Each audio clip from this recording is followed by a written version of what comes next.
Pensa no homem feliz. Multiplica por 10. Achou.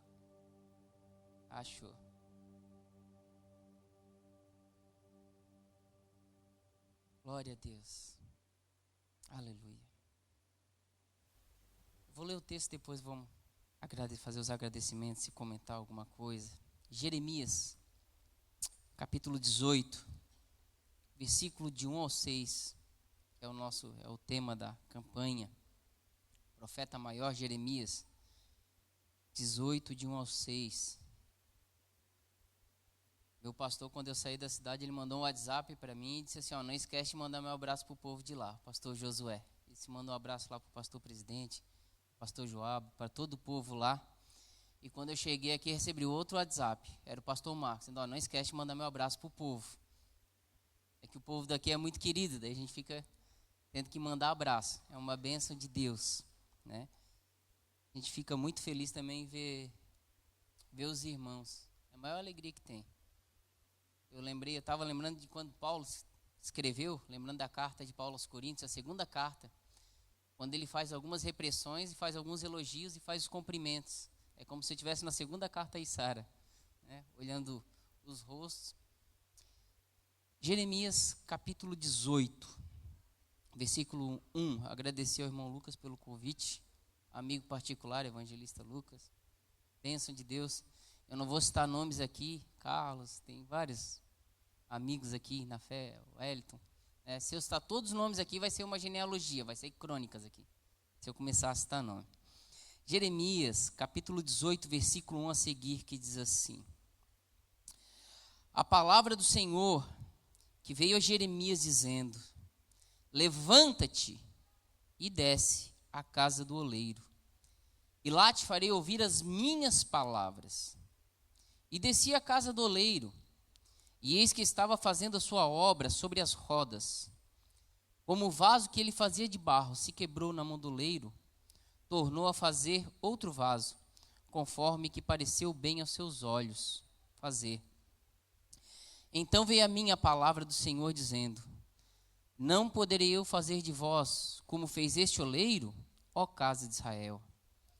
Diz o Senhor: Eis que como o barro na mão do oleiro, assim sois vós na minha mão, ó casa de Israel. Podem tomar assento, irmãos. Irmão Sérgio, uma benção também. Eu sempre sinto falta dele quando eu prego lá. Ele sempre faz o fundo, é uma benção. Banda de louvor, uma benção de Deus. E antes de vir para cá, eu estava pensando qual que ia ser a sensação de entrar na igreja da Isara. Qual que ia ser a sensação? Porque a gente foi separado para o ministério aqui, e a gente saiu daqui, ficamos aqui até o final com o pastor Pedro, pegamos uma parte com o pastor Cício, um homem de Deus, uma bênção de Deus. E eu fiquei pensando qual seria a motivação do coração. O que seria que chamaria mais atenção quando entrasse naquela porta ali? E o que mais me chamou a atenção foi o que a minha esposa Tati falou aqui. É ver os filhos na fé. Isso aí não tem preço. Aleluia. Glória.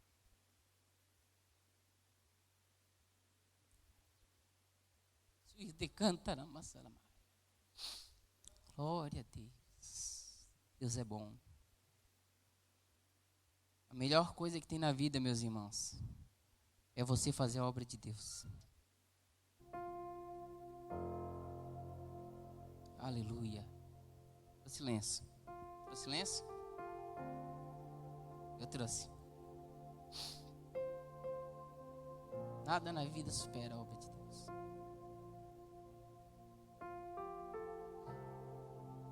Aleluia. Glória a Deus. Aleluia. O tema escolhido: simplesmente vaso na mão do oleiro, simplesmente barro. Quando eu recebi o tema e comecei a estudar, eu fiquei meio preocupado. Porque o texto é bonito, mas a gente tem que pregar o que é verdade. Nós temos que pregar o que é correto. Porque se você prega o que é correto, a palavra fica. Agora tem um evangelho barato que se prega aí, irmãos, que não presta para nada.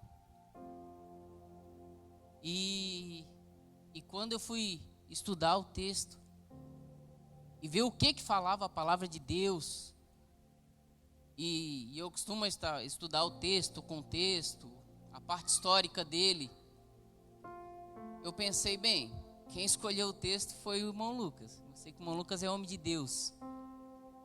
Porque o livro de Jeremias, ele é um livro de repreensão.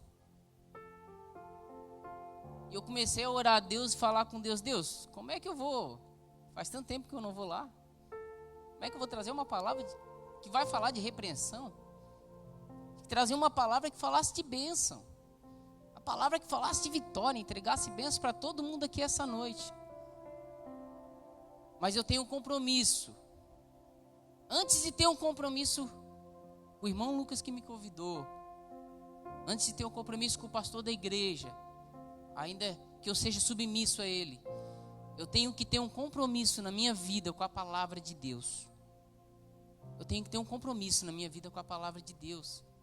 E eu não posso simplesmente tirar um texto dali e fazer dele o que eu quiser. Tem muita gente extraindo o texto e fazendo o que quer. Então eu não posso colocar nada aqui. Eu não posso acrescentar nada. Eu só posso tirar. E ver o máximo que eu posso tirar da palavra de Deus. E eu vejo aqui um profeta diferenciado.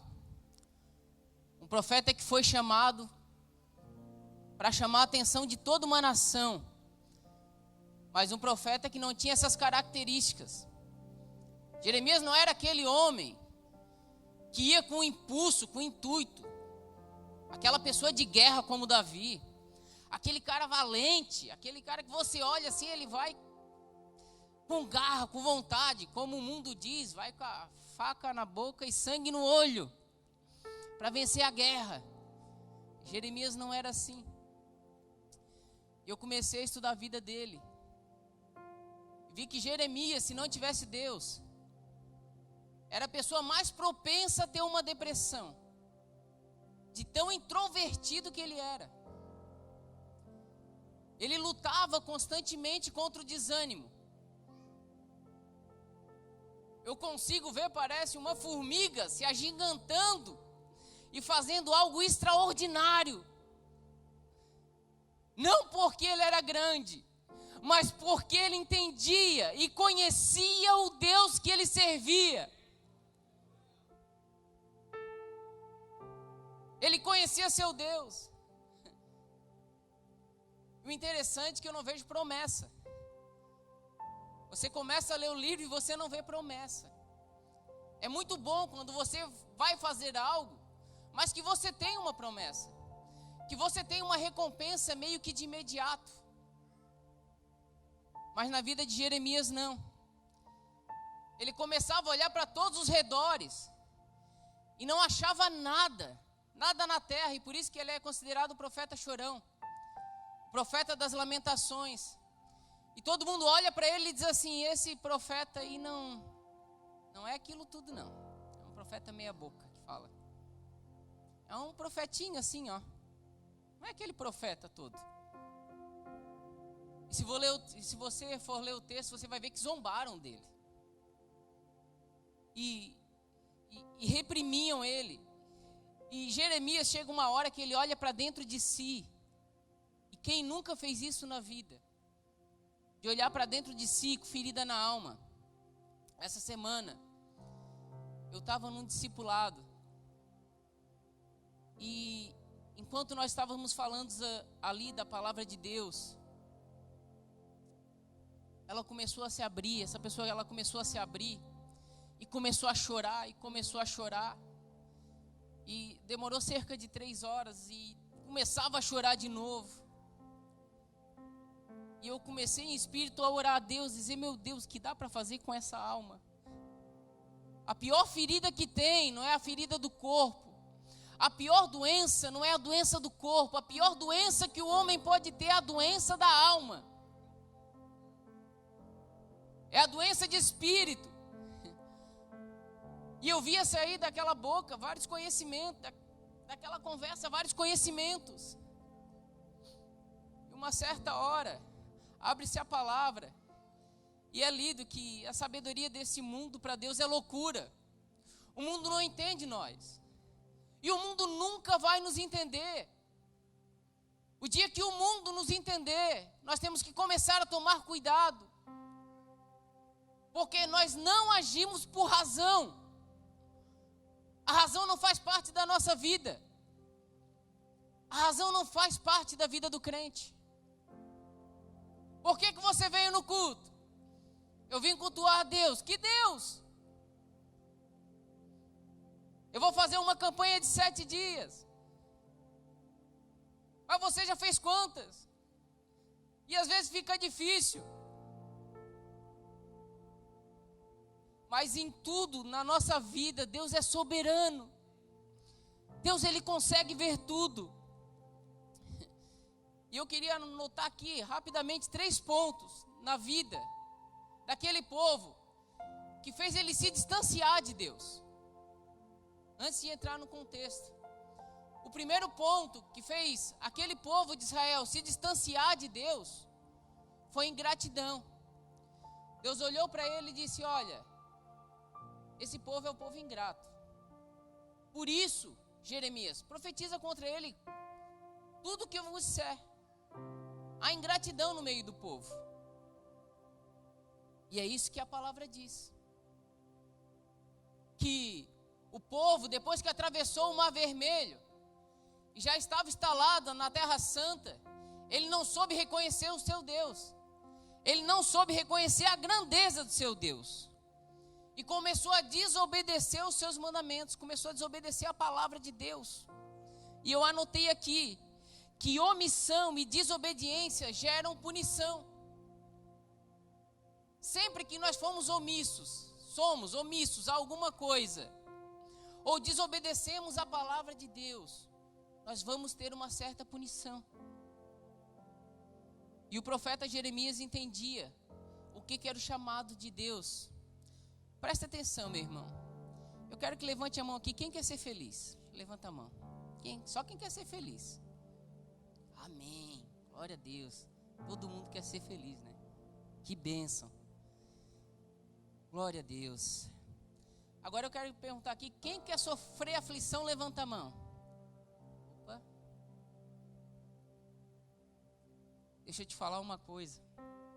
Segundo Timóteo, Paulo faz uma chamada diferenciada. Uma chamada diferenciada de todas as chamadas.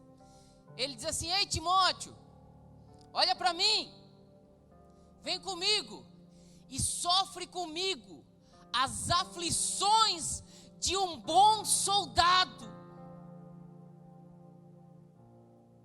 Você tem um chamado ao sofrimento. Como assim? Você tem um chamado a levar a sua cruz. E isso não é fácil. Levar a cruz não é fácil. E esses dias eu estava escrevendo um artigo para o jornal que pediu, e eu usei essa linguagem. Que Deus não nos chamou para ser feliz. Você observa na palavra de Deus. Deus não te chamou para ser feliz. Meu Deus, e agora eu vou sair daqui triste. E agora, pastor Joab? Fui chamado para aflição. Queria sair daqui cheio da alegria de Deus. E vem com essa história que Paulo é Bíblia, meu irmão. Nós somos chamados a sofrer aflições. Por quê? Porque nós temos que matar nossa carne. Nós temos que morrer todo dia. Toda manhã, antes de levantar, nós dizemos: Senhor Jesus, hoje eu quero morrer. E se precisar sofrer, que eu sofra, mas que eu venha ser santo. Deus chamou o seu povo, antes de tudo, para ser santo. Nós somos chamados à santidade. E a felicidade como é que fica? A felicidade ela vem natural. Mas uma felicidade que não provém de uma santidade, ela não é uma felicidade verdadeira. Só que santidade ninguém mais quer pregar. Santidade não enche igrejas. Santidade não chama multidão. Mas eu dou graças a Deus pela palavra de Deus, porque ela é santa, pura e verdadeira. E é ela que guia a nossa vida. Ainda que o mundo nos chame de loucos, ainda que pregar a palavra verdadeira não dê ibope, eu vou me alegrar em servir ao Senhor. E se Ele chama a ser santo, eu vou lutar para ser santo. Eu vou lutar para ser santo. A minha felicidade de ver aquelas pessoas que nós tivemos muito contatos, que tem desde o púlpito aqui, irmão Nelson, até espalhado na igreja inteira. Isso não dá nem para descrever. Eu, se eu começar a falar, eu choro de ver os irmãos. Não dá para descrever. Mas deixa eu falar, irmãos. Cada um desses que estão aí, que são sementes, foi pregado sobre inferno, foi pregado sobre fidelidade, foi pregado sobre verdade. Não foi passado o evangelho com açúcar, não. Nós temos que ser santo. Nós somos chamados à santidade. Oh, glória! Nós somos chamados a fazer a diferença no nosso meio. Nós somos chamados a amar os povos, a amar o nosso vizinho, a amar o nosso parente. Cristandade sem amor é mera religiosidade. E Deus não se agrada de religiosos. Nós precisamos buscar a Deus. Nós precisamos ser puros. E é fácil? Não é fácil. Tenta pegar um dia de oração para ver como é que é. É difícil. É difícil. Tenta pegar um dia de jejum para ver como é que é difícil. Eu tenho propósito na minha vida que eu fiz há uns 5 anos atrás. Talvez você tenha terminado nessa campanha. Eu fiz várias campanhas por esse propósito. Mas depois de 5 anos eu recebi. E quando eu recebi, veio dobrado, veio triplicado, veio de uma maneira que eu não soube entender, que milagre não se explica. Mas chegou na minha vida no momento certo. Nós, como os crentes verdadeiros, nós não podemos nos corromper. Eu quero entrar no texto, no capítulo 1, que diz assim: a palavra do Senhor veio a Jeremias. O que eu acho mais lindo é que a palavra veio. Hoje nós temos que ir até a palavra. Mas na época dos profetas a palavra vinha. Hoje a palavra continua vindo. Por isso que nós precisamos pregar a palavra verdadeiramente. A palavra verdadeira é que transforma. A outra só faz massagem. A palavra do Senhor veio a Jeremias e disse: levanta-te. Eu imagino Jeremias se agigantando. Olha só que coisa linda. Quem nunca ouviu essa mensagem? Levanta-te, põe-te de pé e falarei contigo. Levanta que tu vai receber uma bênção. E eu vejo que tem uma vírgula ali. Quando tem vírgula é que tem pausa na voz. Então, quando Deus fala levanta-te, Ele não usa a frase corrida, Ele fala levanta. Imagina Jeremias, obediente, servo de Deus, levantando, dizendo: e agora? Agora eu vou ser abençoado. Não, agora tu desce. Levantou? Levantei. Então desce. Desce. Desce. Ei, igreja, Deus manda descer. Deus está mandando descer. Simplesmente vaso, é só isso. Precisamos descer cada vez mais. Desce. Desce. Desce. Onde é que tu estás? Desce. Desce. Quem não desce não consegue ver Deus. Quem não desce não consegue ouvir direito a Deus. Quem não desce, irmãos, aleluia. Oh, aleluia! Oh, glória! Aleluia! Glória a Deus! Aleluia! Aleluia! Aleluia! Glória! Aleluia! Oh, glória! Aleluia! Glória! Aleluia! Você não está impedido de glorificar, meu irmão. Levanta-te! E agora? E agora desce.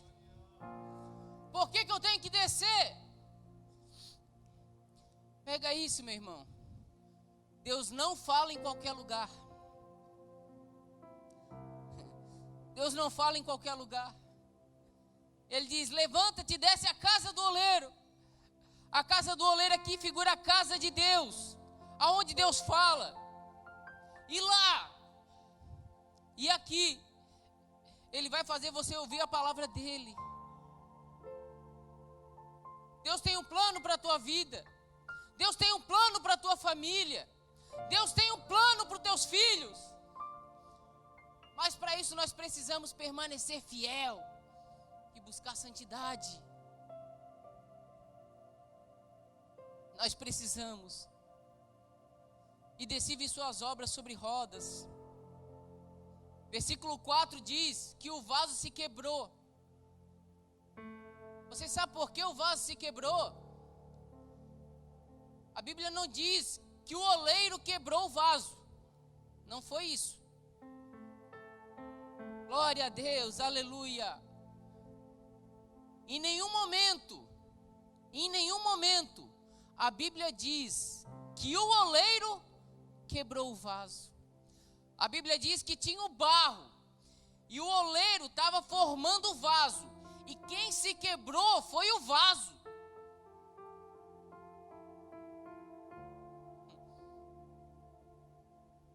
Quem se quebrou foi o vaso. Em Jeremias representa Israel, mas hoje representa a igreja, somos nós. Nós temos livre-arbítrio para fazer o que quisermos. Eu vejo muitas vezes o pessoal se quebrando, muitas vezes até na mão de Deus. Estava tudo certo, tinha tudo para dar certo. O projeto de Deus, ele é perfeito, ele estava pronto. Mas a Bíblia diz ali no versículo 4 que o vaso, ele se quebrou. Não era intuito do oleiro fazer outro vaso. Mas como ele viu que o vaso se quebrou, ele disse: agora eu faço do meu jeito. Eu vou mudar a forma que esse jeito não deu, irmão. Deixa Deus trabalhar na tua vida. Deixa Deus fazer o que quiser na tua vida. Não luta contra Deus. Não luta contra Deus. Você só vai sofrer. Eu vendo essa visão do oleiro e do vaso, parece que eu vejo um pescador. Quando ele solta o anzol e diz assim: peixe, vem comigo. Só que o peixe, ele reluta, ele não quer vir. E o que o pescador faz? Ele solta a linha. E o peixe, vai longe. Vai lá para longe o peixe. E daqui a pouco ele tenta puxar. E o peixe se debate. Se debate mais e mais. E solta a linha.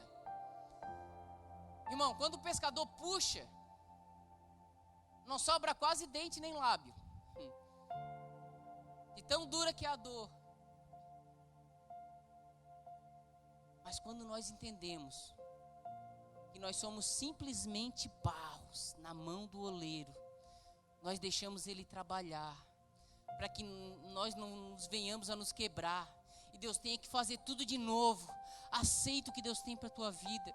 Seja um vaso cheio, um vaso cheio da graça de Deus. E eu fiquei observando a minha vida e disse: Senhor, que tipo de vaso que eu sou? Senhor Jesus, será que eu sou um vaso, aqueles que só é enfeito por fora, que só passa verniz por fora, e quando olha para dentro não tem uma gotinha de azeite? Que tipo de vaso nós somos? A sunamita, quando viu o profeta Eliseu passando, disse: eis aí o homem de Deus. Eis aí um homem de Deus. O que falam quando eles vejam nós passar? Eu comecei a orar a Deus, irmão. Não vim para fazer barulho. Eu vim para pregar a palavra. E eu comecei a me perguntar: o que as pessoas vejam quando me olham? Será que elas conseguem olhar para mim e fazer que nem a sunamita? Eis aí o homem de Deus, eis aí uma mulher de Deus, eis aí um vaso de Deus, um vaso de honra. E Deus, meus irmãos, onde é que está o relógio? Está ali. E Deus pode fazer o que Ele quiser na nossa vida. Se coloque de pé nesse instante, por favor. Antes de terminar e antes de chamar por oração, eu quero terminar falando que o vaso só se quebrou por ação dele, porque o oleiro, ele é perfeito. E eu vejo em Elias essa pessoa que é perfeita, uma pessoa quase perfeita perante Deus. Ele obedecia, ele se sacrificava. E eu fiz uma última anotação dizendo assim: que sacrifício mais obediência gera recompensa. Se você for obediente a Deus, se você sacrificar a sua vida, sacrificar o seu tempo para vir na casa de Deus, Deus vai te abençoar, porque todas as promessas estão na sua mão. Para Deus não tem diferença uma casa gigante e um casebre, Ele é Deus. Para Deus não tem diferença a doença e a saúde, Ele é Deus. Mas para isso nós precisamos ser obedientes e sacrificar. Obediência mais sacrifício gera recompensa. Amém, meus irmãos? Eu queria chamar os irmãos para oração. Todos os vasos que estão aqui, vaso de honra. Mas, irmão, tem só um pouquinho de azeite, vem à frente também, Ele vai encher. Responsável por multiplicar o azeite é Deus. E nós vamos estar orando para Deus abençoar a tua vida. Todos que estão na campanha,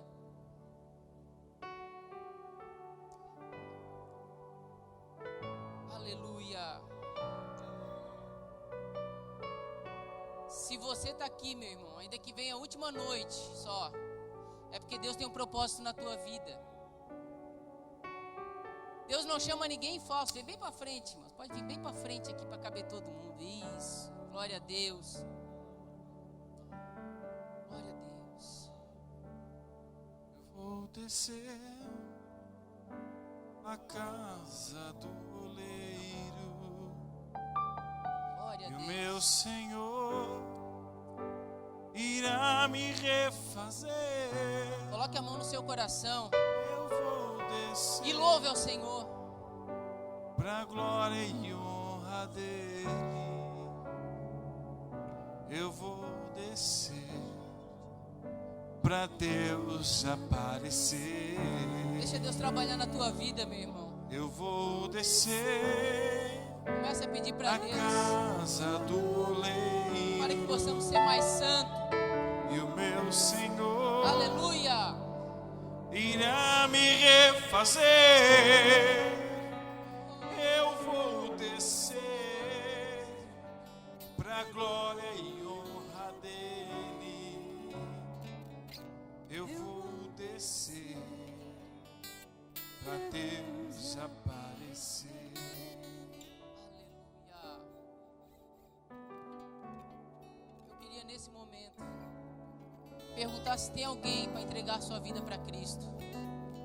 Alguém que nunca teve esse intuito na sua vida, que nunca fez essa declaração, dizer: Senhor meu Deus, eu entrego minha vida em tuas mãos, trabalha nela do jeito que tu queres.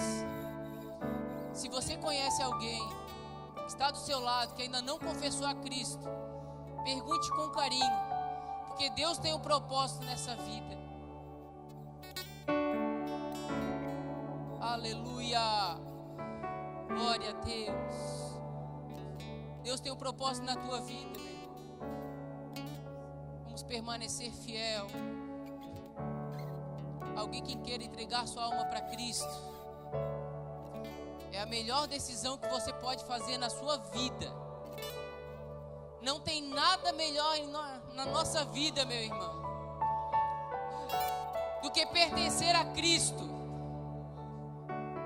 Aleluia. Glória a Deus. Aleluia. Ninguém? Vamos orar.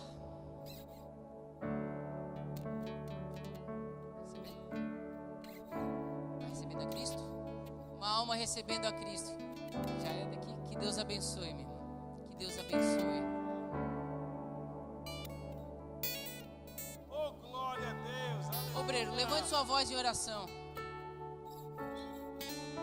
E vamos adorar a Deus. Senhor Deus, Pai amado, no nome de Jesus, Pai, nós te agradecemos, Pai, por cada alma, Pai, que está aqui essa noite, Senhor Jesus. Nós te agradecemos, Pai, pela tua presença, Senhor Jesus. Nós te agradecemos, Pai, porque sem o Senhor não somos nada, Pai. Mas estamos aqui, Pai, essa noite, Pai, simplesmente como barro, Pai. Então trabalhe em nossas vidas, Senhor. Molda a nossa vida, molda o nosso caráter, Senhor Jesus. Fala conosco, Senhor Deus, aleluia. Toque em nossas vidas, Senhor, faça o teu querer, ó Pai. Eis aqui teu povo, Senhor Jesus. Abençoa, Senhor Jesus. Se tem algum enfermo, Pai, eu repreendo agora, Pai, nesse momento, toda enfermidade, Senhor Deus. No nome de Jesus, que ela seja repreendida, Pai. Oh, Senhor Jesus, se a falta de comunhão, Senhor Jesus, abençoa a falta de perdão, ó Pai. Toca, Senhor Jesus, nessas vidas, Senhor Deus. Que a tua presença, Senhor Jesus, venha ser diária na nossa vida, Pai. Que a tua presença venha ser constante. Aleluia. Toca, Pai, nos teus filhos, Senhor Jesus. Abençoa, Pai, com poder, com unção, Senhor Deus, com autoridade, Pai. Oh, Senhor Jesus, enche esses vasos, Pai, com a tua presença, Senhor. Aleluia. Toca, Jesus, toca, Senhor. Oh, Pai, cada propósito que foi feito, Pai, nessa campanha, Senhor Deus, nós te pedimos, Pai, no nome de Jesus, atende, Senhor Deus. No nome de Jesus, Senhor Jesus. Oh, Pai, faz-nos mais fiel, Senhor, mais santo, Senhor. Que a nossa felicidade, Pai, seja consequência da nossa santidade, Senhor. Aleluia. Aleluia. Faz-nos mais fiel, Senhor. Faz-nos mais de oração, Senhor Jesus. Oh, aleluia. Toca nos corações, Pai. Toca nos corações, Pai. Oh, Pai, se tem algum coração endurecido, toca nesse momento, Senhor Jesus. Abençoa, Senhor, cada alma, Pai. Toca com a tua presença, Senhor Jesus. Vai abençoando, vai tocando, Pai, cada alma, Senhor. Vai abençoando cada casamento, Senhor Jesus. Pai amado, eu repreendo toda miséria de divórcio, Pai, nesse momento, Senhor Jesus. Eu repreendo todo vício, Pai. No nome de Jesus, Senhor. Nós te repreendemos, inimigo, sai. No nome de Jesus. Aleluia. Abençoa teus filhos, Senhor, de forma sobrenatural, Senhor Deus. Continua abençoando e traz paz aos corações, Senhor Deus. No nome de Jesus, nós abençoamos teus filhos, Pai. Eu vou descer